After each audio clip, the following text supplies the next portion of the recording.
Cette racaille n'épousera pas ma fille, à moins que tu ne veuilles avoir un sérieux problème avec moi. Tu lui diras de prendre ses cadeaux inutiles et de quitter ma maison, maman dit à mon oncle. La voix de maman a résonné du salon à travers le couloir jusqu'à ma chambre. La peur a rempli mon cœur à son rejet de mon 9e prétendant au cours des 2 dernières années.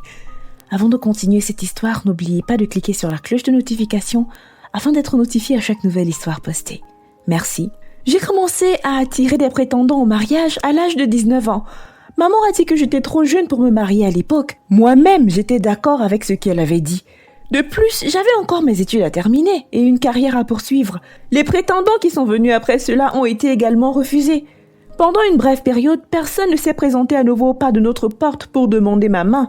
2 ans après avoir obtenu mon diplôme universitaire, j'ai obtenu un emploi pour travailler avec un créateur de mode. Cela m'a mis en position de travailler à la fois avec des hommes et des femmes. Et la plupart des hommes étaient des prétendants potentiels. Maman avait été contente du travail, mais elle avait toujours ses opinions en matière de mariage. Gladys, n'aie pas l'impression que je te déteste quand je rejette ces hommes. C'est qu'une vieille femme voit assise. Un jeune homme ne peut le voir, même s'il grimpe sur le plus haut arbre. Sois patiente, ma chérie. Le bon mari arrivera au bon moment. J'ai toujours complété cette déclaration. Je l'avais entendue plein de fois.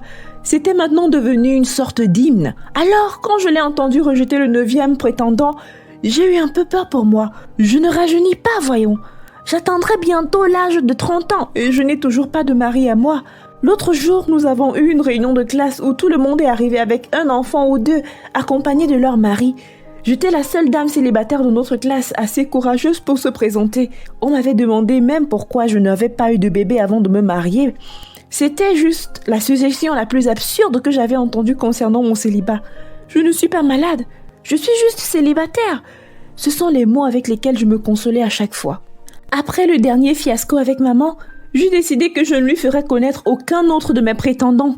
Intentionnellement, je me mets dehors et je m'attache à quelqu'un avant de lui en parler. Où trouver un homme responsable, je me demandais. Sylvia, ma collègue, qui est aussi fanatique religieuse, m'a invitée à son église. Elle m'a dit qu'il y avait des hommes bons dans l'église. Bien sûr, j'y suis allée, je suis désespérée, que voulez-vous? J'étais engagée à l'église depuis 3 mois, lorsqu'un frère m'a approchée.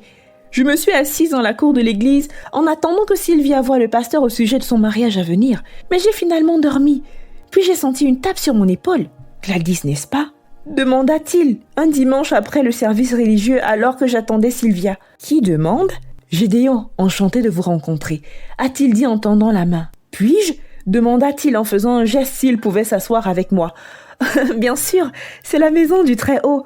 Tout le monde peut s'asseoir n'importe où. Propriété de la communauté. » Nous deux avons ri à ma réponse. « Touché, a-t-il dit. » Au moment où il s'est assis, nous avons eu des atomes crochus dès le départ.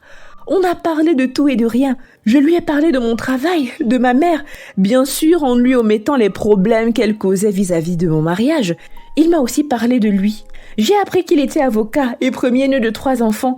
Sa famille vivait dans le nord et il ne leur rendait visite que durant les jours fériés. Alors, dis-moi Gladys, pourquoi personne n'a encore mis la bague dessus? Pourquoi personne n'a aussi mis la bague dessus? Répliquai-je avec un rire sec. Vous m'avez bien eu. Je cherche ma mise parfaite. Y a-t-il une telle chose à l'église? Dieu n'aime-t-il pas, je ne sais pas, désigner les conjoints des gens? Eh bien, il a fait cela avec Adam et Ève et regarde où nous sommes aujourd'hui. Je suis restée silencieuse à cette remarque. Et s'il avait raison?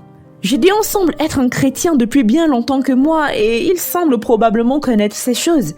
De retour sur terre, Gladys, Gédéon fit claquer ses doigts devant mes yeux. Pourquoi n'êtes-vous pas encore mariée? Disons simplement que j'attends mon monsieur parfait aussi. Gédéon m'a souri et à ce moment, j'ai su que j'étais face à un partenaire potentiel. Après ce jour, nous nous sommes rencontrés à plusieurs reprises. Comme d'habitude, nous n'avons pas cessé de nous rattraper après le service religieux chaque dimanche. Gédéon était l'homme parfait. Même quand on était officiellement en couple, il ne m'a pas fait de pression pour avoir des relations intimes. Contrairement aux autres, il a respecté mes limites. Il m'a traité comme un vrai gentleman et m'a mis en premier. Ensuite, il a posé la grande question et j'ai dit oui.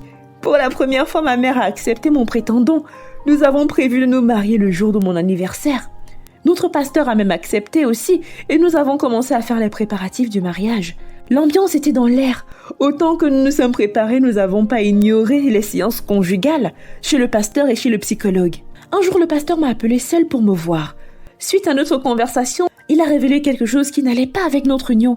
Je n'ai rien compris puisqu'il avait approuvé en premier lieu. J'ai quitté son bureau plus confuse qu'avant. Le mariage est dans quelques jours et cela paraissait juste maintenant. J'ai eu une conversation avec Gédéon et je lui ai demandé s'il avait des secrets. Gédéon n'en avait pas. Alors quel était le problème? J'avais ce malaise profond au creux de l'estomac. Quelque chose allait mal tourner. Je ne savais pas quoi, mais je me souviens qu'une fois, alors que Sylvie et moi faisions des préparatifs pour le mariage, je me suis évanouie à plusieurs reprises et j'ai dû être rappelée à la réalité. C'était le jour du mariage. Tout avait été mis en place. Le décor, les fleurs, les invités, c'était un spectacle incroyable à voir. Mon fiancé et tout le monde étaient assis. La chanson nuptiale a commencé et j'ai correspondu. J'ai marché vers l'autel. Mon sourire était si brillant qu'il a illuminé toute la salle. Gédéon était très beau dans son beau costume, souriant et m'approchant de lui.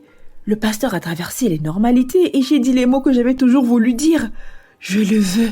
Quand est venu le temps pour Gédéon de faire sa propre déclaration, l'enfer s'est déchaîné. Une dame étrange a fait irruption dans l'église, interrompant le mariage. Elle était très enceinte et n'arrêtait pas de se plaindre de la façon dont Gédéon l'avait blessée. Elle et leurs 3 enfants dans le nord. Toute l'église s'est transformée en fiasco. J'ai eu un choc et je me suis évanouie. Sylvia se pencha sur moi et m'éventait, en me secouant pour me réveiller. « Nancy! Nancy !» J'ai ouvert les yeux et j'ai réalisé que j'étais toujours dans le parvis de l'église, réveillée par Sylvia. « Dois-je t'apporter un matelas? Tu baves partout sur le sol » a-t-elle dit en riant. J'étais désorientée et j'essayais de donner un sens à ce qui se passait autour de moi. Ma liaison avec Gédéon avait été un rêve. Ah, Dieu merci. Je me suis levée et nous avons décidé de partir. J'ai fait le rêve le plus étrange. J'ai failli me marier avec un homme qui avait une femme enceinte, je lui ai dit. Concentre-toi juste sur le fait d'être heureuse. La bonne personne viendra naturellement. Elle ne savait pas la totalité de mon rêve avec Gédéon, mais cela a suffi pour qu'elle me réconforte. J'ai quitté la cour de l'église ce jour-là, me décidant de laisser Dieu et le destin me diriger vers la bonne personne, et non ma mère.